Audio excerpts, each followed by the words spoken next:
Ayan guys. Nandyan na ang mga higaan nila. Inano-ano ko na. Nilagay ko na sa kanila guys.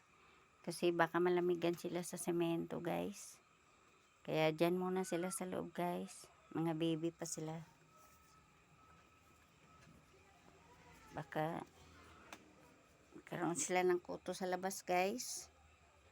Kaya dyan sila sa mga foam nila. Yan. 3 sila. Tagi-isa sila ng higaan.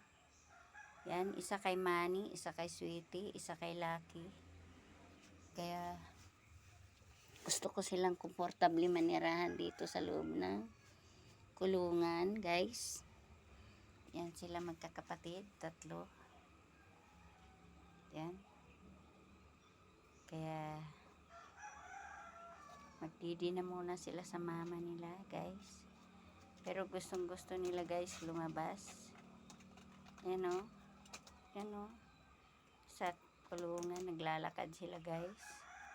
Sa mga tabi. Gustong gusto nilang mag out.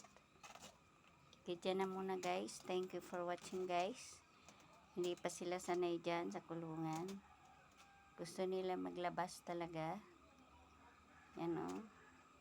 Gusto nilang gumawa ng paraan makalabas. Hanggang dyan na lamang guys. Thank you for watching.